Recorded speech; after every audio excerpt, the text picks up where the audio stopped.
Good morning. How is everybody? I've got a runny nose today, and I think it's because it's cold. It's cold, and I'm tired of the cold, and I'm tired of the rain. I'm ready for some sunshine. Good morning.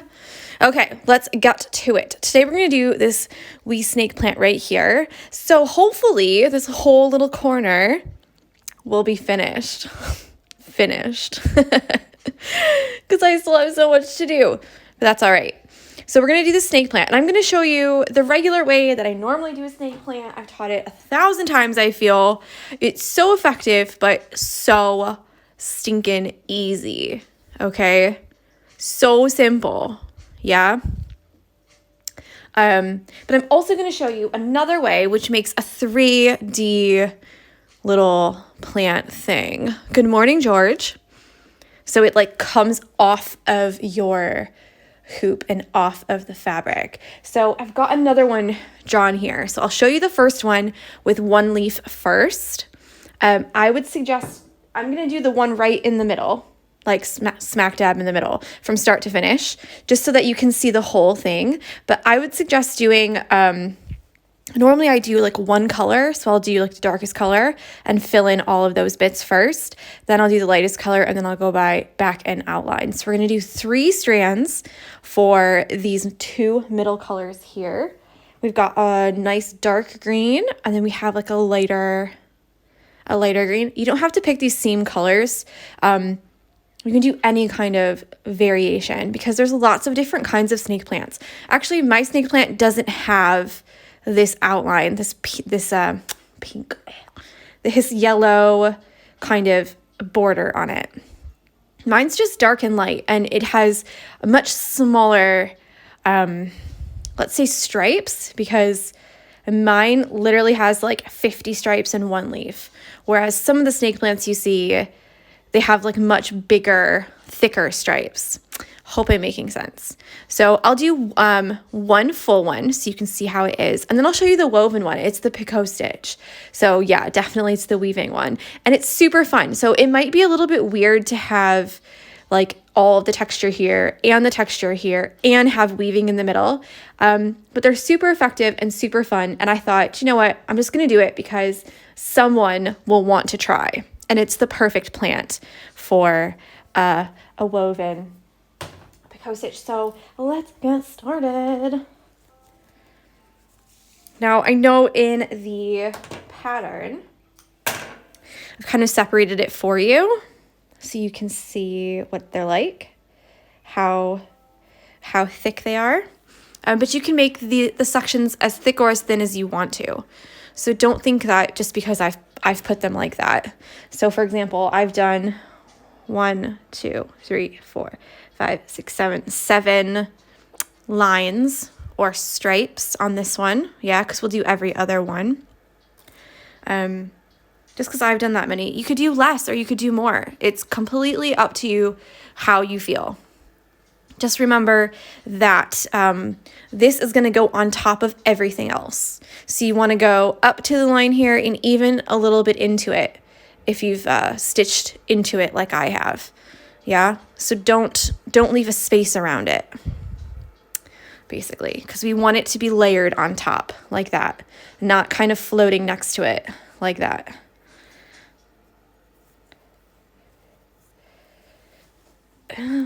Usually I do this before, so I don't have to. The struggle.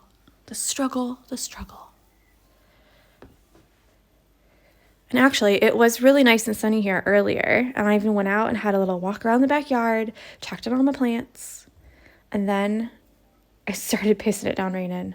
And Jessie was like, oh no, this is bad. Okay, so I'm going to do this big one right here in the middle. So you can start with the light one on the top or the dark one on the top. It doesn't really matter. You're just going to go every other one. So I've kind of done the opposite here with starting with the dark one on the tip. But again, it just depends on what you like. So This is going to be like a straight stitch, satin stitch, kind of, except we're going to make all of our stitches be zigzaggy. So at the very tip, you're going to keep it pretty pointy. So you want to keep that like nice pointy leaf at the very top. And I'm stitching down into the next color.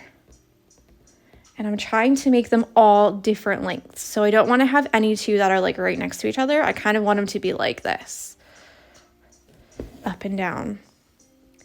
And it's not super important for this one, for the first color you put on, but for the second color you put on, you really want to make sure that those stitches are, I keep saying up and down, but do you know what I mean? They're offset. Zigzaggy. Ooh, ow.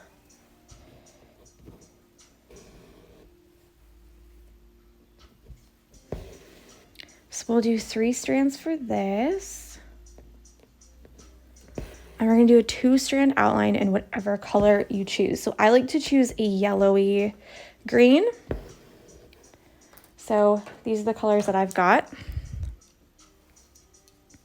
So this one will be the plant, every other one. And then this one here will be the outline, and it's 2 strands for the outline because we want to have a nice, small, thin outline on there. Again, if you want to have a thicker one, make a thicker one. Like, up to you. There's so many different kinds of snake plants, so many different colors. I think someone used pink on theirs last time I did this in the last Stitchalong, or in the last, I think it was the greenhouse one.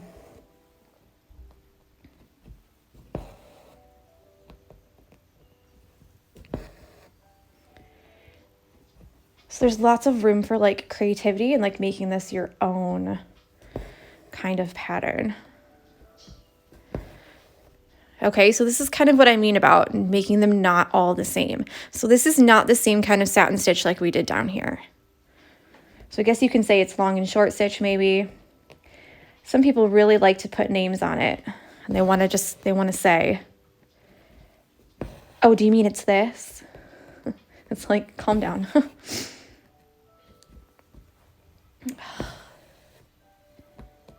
And then when we put the other, I guess it's like 2 color long and short stitch if you want to get specific. So when we put the other color in, we'll really see the different colors. Don't do that. Come on.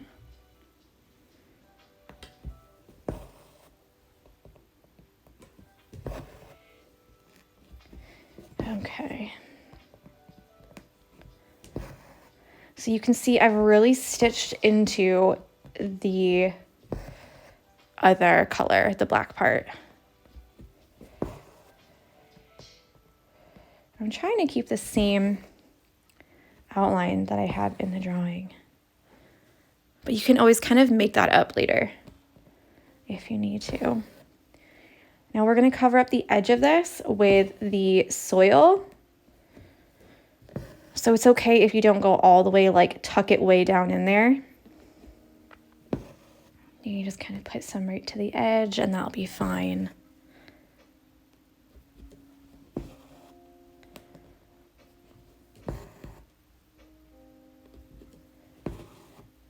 I'm still on my Grey's Anatomy kick, so I'm on season 5 now. Maybe season 6.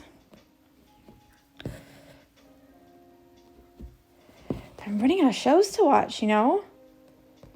I'm running out.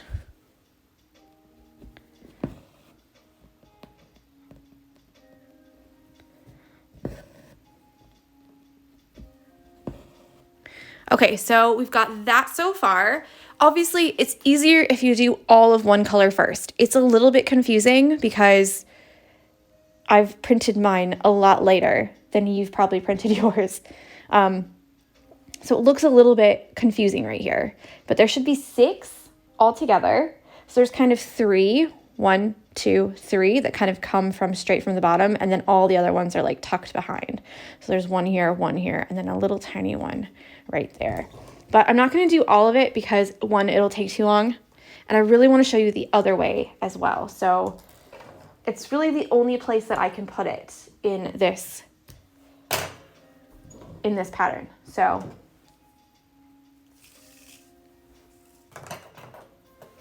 and also it's a great way to use variegated thread if you haven't used it yet. If you have some green variegated thread, this would be a great time to use it for the weaving, because it gets you that color change without having to change colors, because you really can't change colors with the weaving. Come on.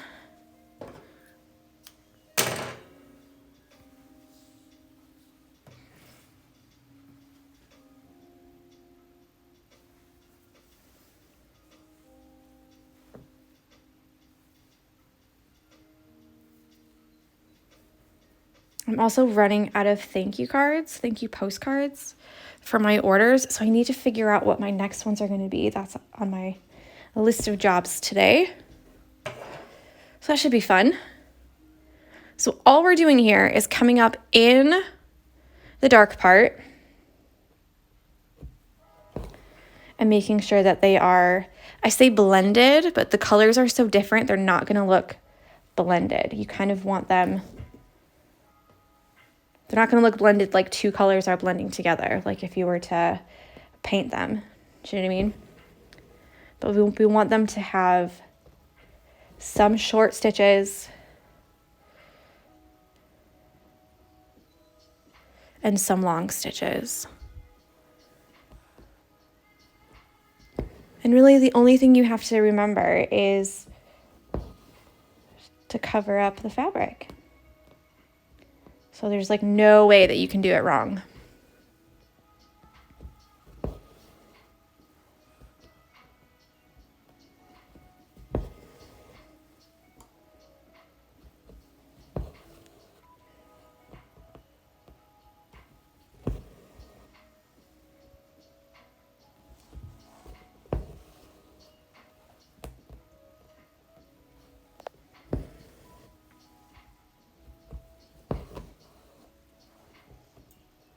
I do love stitching these though, they're so nice.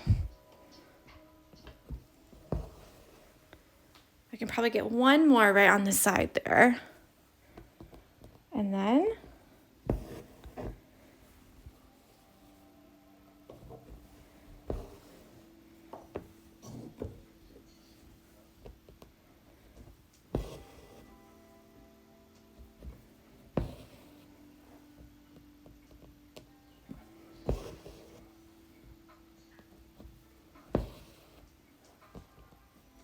so pretty straightforward today. The second part is probably one of my favorites because it's so easy and so effective.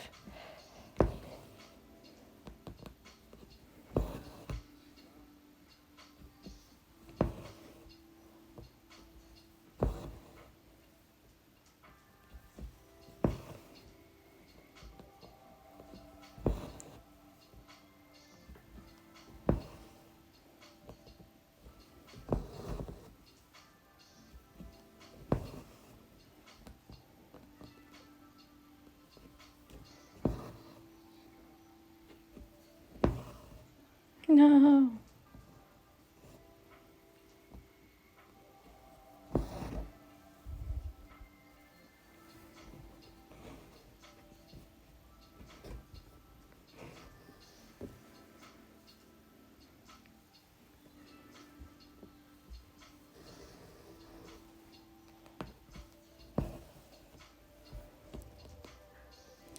So I hope everyone had a good day yesterday.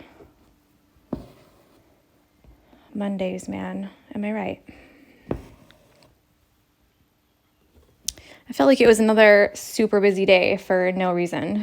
Like, I finished the sample for possibly another kit, and then I need to match the threads so I can order some. And then I need to gather all the patterns that I have, because I've made a lot of patterns that never wrote them up and never have them for sale. So, whoops.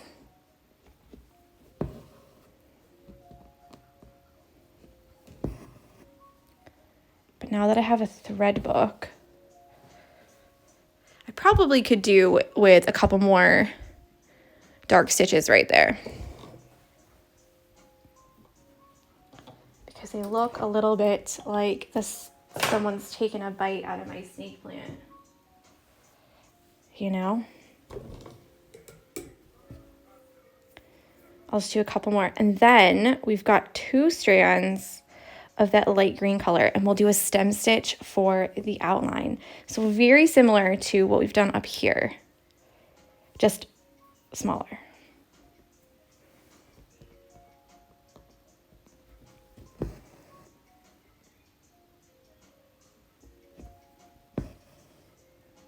So if you've got any areas that you feel like are not zigzaggy enough, you can go back through whilst you still have the color on there and kind of sort it out so that it's how you like it, because we're not looking for perfection here. We're just looking for, 1, you learning the skills, and 2, you being happy with how it looks. You know? It doesn't have to be perfect to be amazing. Okay, and then we've got 2 strands of this one. I really do love this color. It's like, what's it called? Chartreuse? Is that a good, maybe chartreuse is a bit more yellow.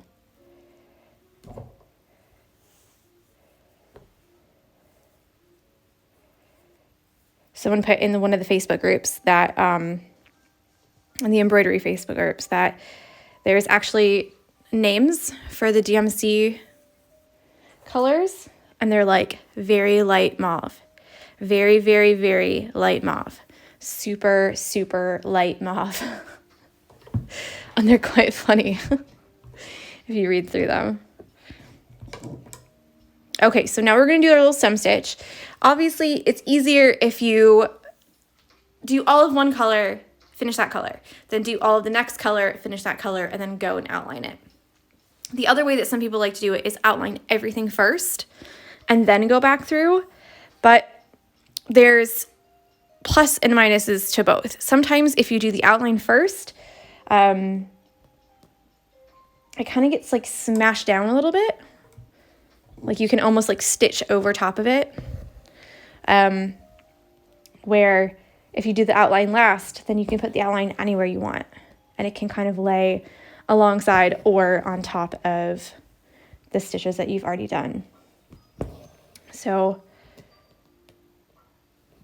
there's pros and cons to both. I know some people swear by doing the outline first because it's easier for them. That's okay. I think it helps if you have a really clear pattern, because if the pattern's really clear and you know where each of the leaves are, the stalks, I guess, then it makes it a little bit, because you like know where they're meant to go.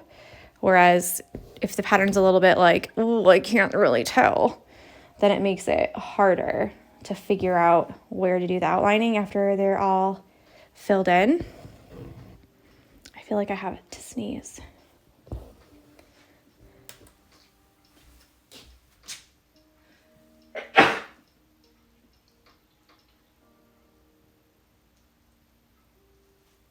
Just one? Really? Just one. Interesting. Okay, so I've done the one side. Because we already have done the stem stitch, this will be easy peasy for you guys.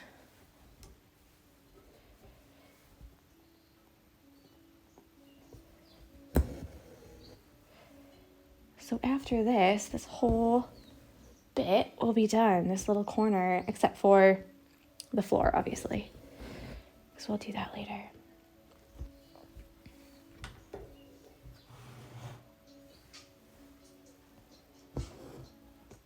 But I do love these colors together. I feel like they're so nice.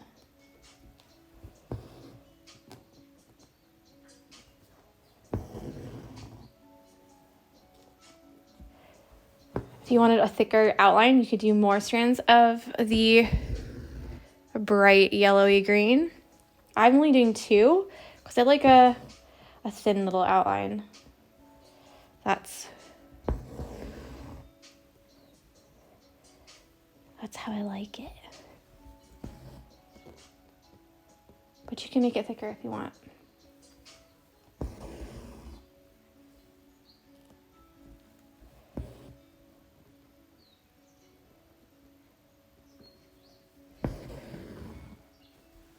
There we go. I'm just going to tuck that in like that and call that 1 a day. So it looks like that when it's all finished.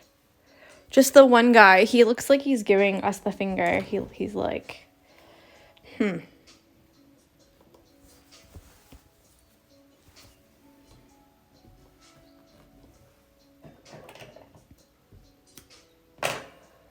Okay, so there's one way to do it. Like I said earlier, it's easier if you do it color by color because you've already got the color on. You're already done. Yeah? So you can just boom, boom, boom, boom. Do a couple and then change your colors and then do the outline at the end. Or you can swap it and do the outline first and outline all the things and then kind of fill it in. That's okay too. Yeah, so there's one. There's one way to do it. If you wanted to add a 3D section, we're going to learn the woven picot stitch. So let me push this to the side.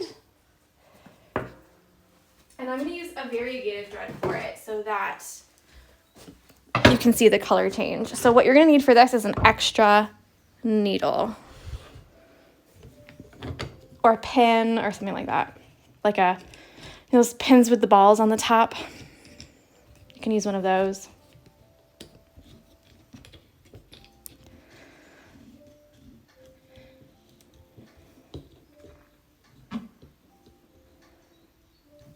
Is that in there? Yeah, okay, pretty good. Okay, so I've got an extra, let's get one of these thinner ones. See if we can't, we'll just use this big one then. Because what I need to do is put this at the very top.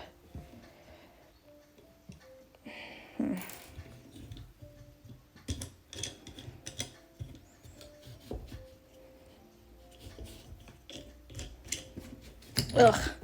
Okay, so you want to put your needle at the very, very top because we're going to wrap our thread around the needle. Okay? So you can do small ones.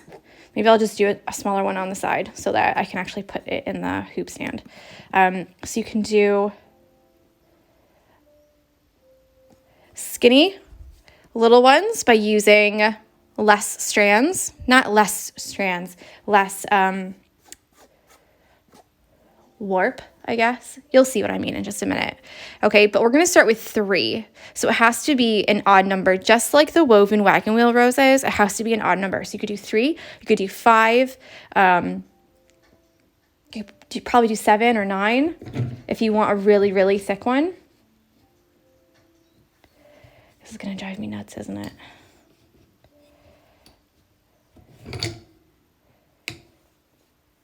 I want it to be like this, actually.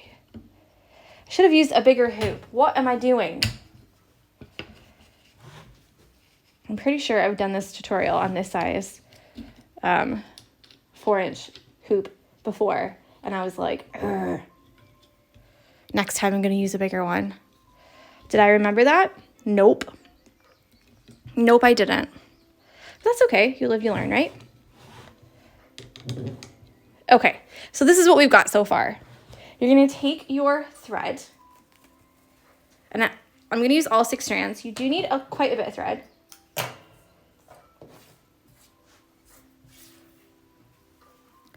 Thread your needle, do a knot at the end.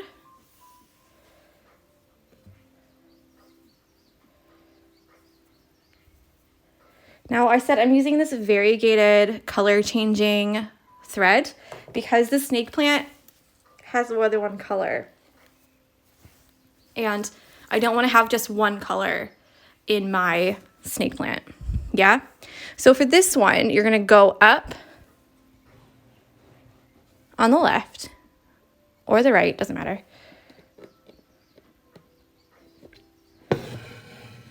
Yeah, and go around the needle that you just did. Now, wherever you put this needle, that's the very tip of your leaf or stalk. Okay? Does that make sense? So if I put it really, really high, then that's the tip of it. That's how tall it's going to be. If I put it lower, then it's going to be a tiny little guy like that. So here, what we're doing is we're making the weaving warp, because remember, weft is left, left to right, just like we did on the basket.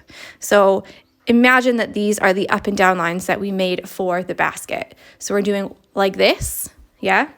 Then come up in the middle of these two. That's my hair. Fantastic. Okay, and around this as well. So you should have 3 pieces of thread right here. Yeah? 1, 2, 3. So if you want to have 5, you would obviously go down again. And then the middle one that you go around, that's the one you're going to start weaving with. But because we're just doing 3, I've gone up once, around, down, then up in the middle and around, and I'm going to start weaving with this one. Okay? Now, I found it works better if you go under, over, under first instead of over. Okay, and you're going to push that all the way up like this. Okay? Are you following me? Now, because we've gone under here, you're going to go over the next one, which means just going under the middle one because you're going over, under, over. You're not going back down into the fabric at all until the very end. Okay? So do you see I have the weaving here already? We went under, over, under. Now the next row we go over, under, over. So sometimes you'll have two warps, 2 bits of thread to go under, and sometimes you'll just have 1 bit of thread to go over. Okay, so let's go back this way. I promise, I was a really great teacher. I really was. And what you want to do is continue to push these up like this, okay? You don't have to have them be really tight, but you don't want them to be really loose either because otherwise they won't really hold their shape very well. So there we go. And you continue all the way down. Now, weaving is one of those things that it gets annoying to me because I want it to be finished. I want it to be done. Do you know what I mean? And it takes longer. It does take longer. So you kind of have to have a little bit of patience when you do weaving because you keep going back and forth, back and forth, back and forth. And after a while, I'm a bit like, oh my God, is this ever going to end?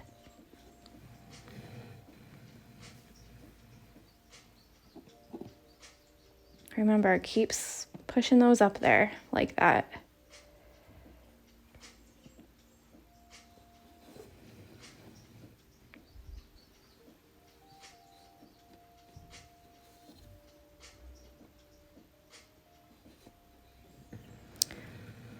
What subject and age did you teach? I was an art teacher and I taught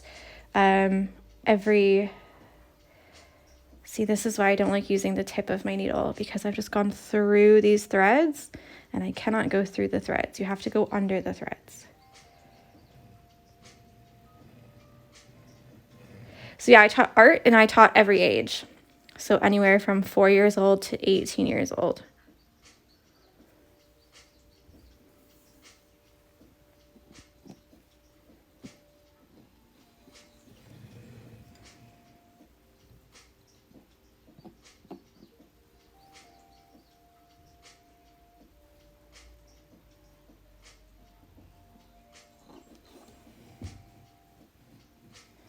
so faffy weaving is.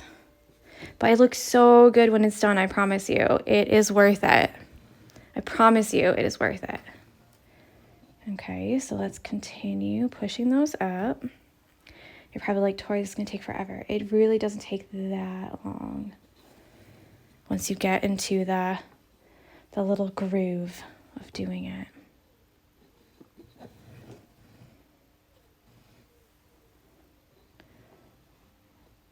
So if you decide to do this for your plant, I would do the ones in the background first and kind of anchor them like here. 1, 2. Yeah. So do 1 here, 1 there, and then you can do the ones in the front. So I would do 1, 2, and then probably 3, 4, 5, and then this one. Yep, all 6 strands.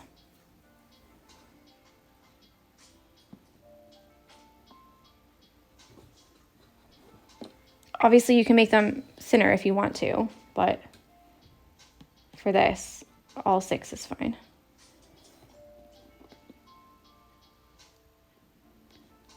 I don't even trust myself.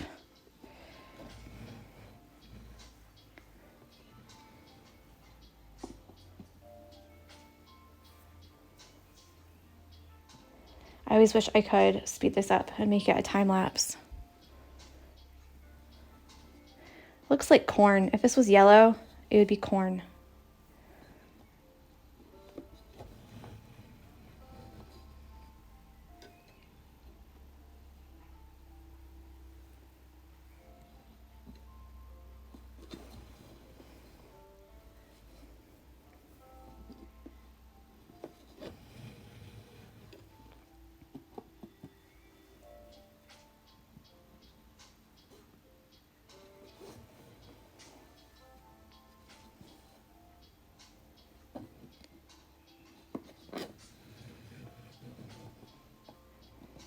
I'm almost done, and then I can take the needle out and then you can see what it looks like.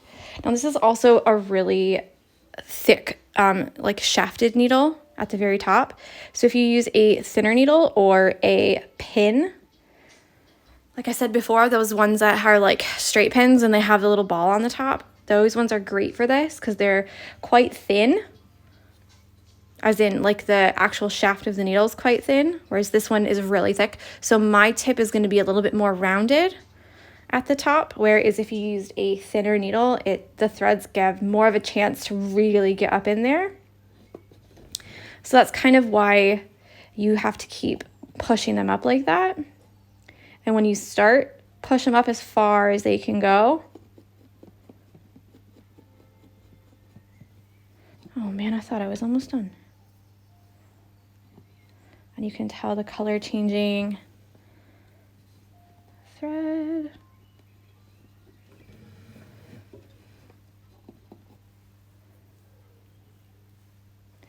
Now, if you're just joining, this is an optional thing. This is not the stitch for today.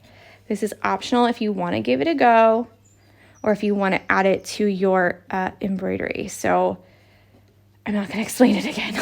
Sorry. But I'll definitely put it on. I went through the threads there again. Do you see? I'll definitely put it on YouTube today and make sure that it's up there. And it's on IGTV as well, so you'll be able to go back and know exactly how to do it when the video is finished.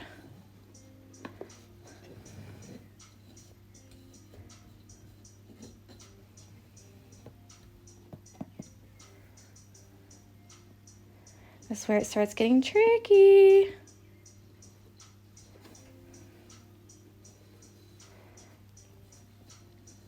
So yeah, way easier if you don't have your hoop stand like that, you know?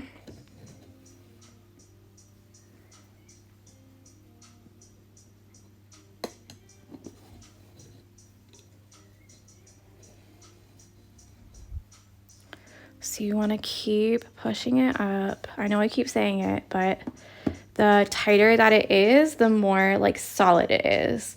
So if I would have only done half of these back and forth, it would have been a bit more like flimsy. Yes, Veronica said, I'm thinking about doing the first way and then adding 1 or 2 of these up at the front. Yes. And another thing that you can do, which is what I was going to show at the very end, is in between all of these, you can see that there's still, because it's like this. Yeah, it's not floppy yet. You could even take like 2 strands of a different color and just weave it around the outside of the edge. Do you know what I mean? So you could go and like, maybe I'll show you if there's time at the end. So not go through the fabric, but just go through this one side and this other side. So it would look like it has a border or like an outline, but it actually is just, you know? I need to work on my left hand.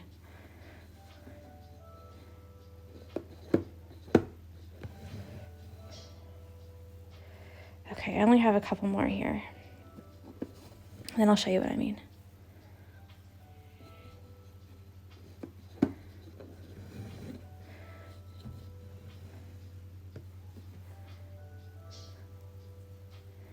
So actually, I didn't really get very much color changing thread, did I? Because the piece that I chose had all of dark.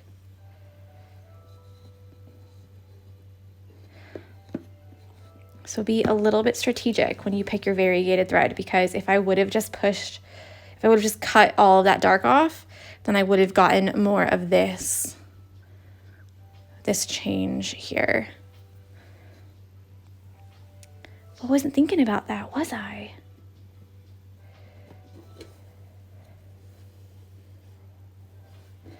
Okay, this will probably be the last one. And then when you're all done, you just go down through the fabric and do a knot in the back. Okay, that's probably a good place to stop. Okay, let's flip her. Ow! So you can see on the back, the only places I went through the fabric are down here at the bottom. At the top, there's nothing. So this thread is going to be floppy, the weaving that we just did. Now remember, this is all just woven on the top, so be really careful when you tie your knots, because if you're a tight knot puller, you're going to pull all those threads. You're going to pull all of that. Okay, so what I was talking about is if you wanted to, you could even do a little, I got the 2 strands again from before where I did a little outline on the snake plant.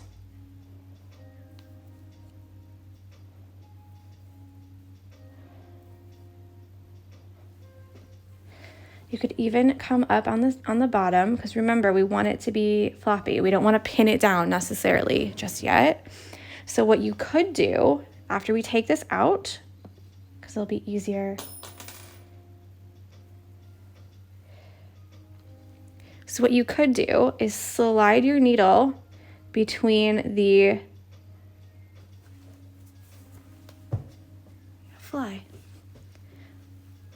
Just between this very last one.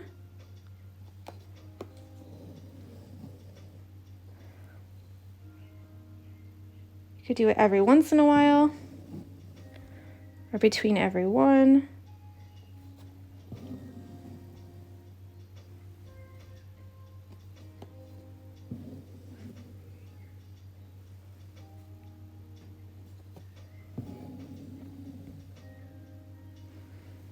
And it might give it a little outline like that. I'll do the whole one side. You can see, obviously, the closer you put these together, the more outlined it's gonna be, the more solid the color will be. And then these will just flop around. So if you really want to pin them down, meaning like maybe they don't lay right, or maybe they start to get a little curly whirly, which they do start to do the longer that you make them. then you can pin them down at the very tip.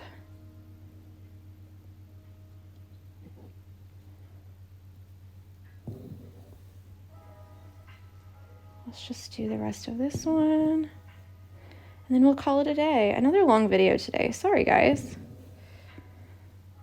But I did show you 2 different ways. So technically it's like 2 videos because this is just an extra optional, like if you want to do it, hooray. If you don't, if you're like, no thanks, babe, then that's fine too. Okay, don't feel like you have to do this. I think the very last time we did these was the Sea Life Stitchalong, and that was like back last July. And it was so fun. It was so fun to do them because we did them in such like lovely colors. Ow, forever poking myself. Okay, so if you have a look, you just get that little like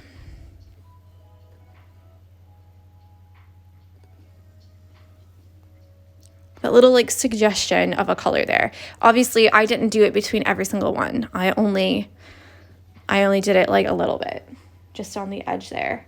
So imagine that, but maybe like 1 or 2 of them on there. Okay, maybe you think it works, maybe you think it doesn't. It's okay. You could also just decide to make a little plant in a hoop by yourself, you know? They don't have to be on that thing, on the pattern, on the stitch along pattern. Okay, so you can leave them floppy like this, or if you want to pin them down, then you can just do 1 little tacking stitch at the very top. So it still has the kind of illusion that it's like 3D, but it's not like flying down in your face. So there we go. That's what we've got for today. I sound so stressed out, don't I? Like, but it is super fun. It is a super fun stitch. And yeah, if you don't want to do that, then you can just do this one. It looks just as good, I promise you. So don't feel like you're failing, or like you're not trying new things, or that you're not going above and beyond, or that we don't love you, or any of that kind of stuff if you don't want to do different techniques. Do you know what I mean? So if you look at that and you're like, actually, I just like it like that, then just do that. It's okay. Like, don't stress yourself out about it. All right. Well, today's Tuesday, and that's it for me today. So let's do a zoom out and see what it looks like. That's what we've got. Ooh, looks a bit blurry. But that's what we've got today. So I hope you've enjoyed. It's a double tutorial today. And yeah, I hope you enjoy. Make sure you're tagging your progress with me at the Barmy Fox. If you're private, I won't see it. I'm so sorry. Please send me a picture. And use the hashtag the Barmy Fox SAL.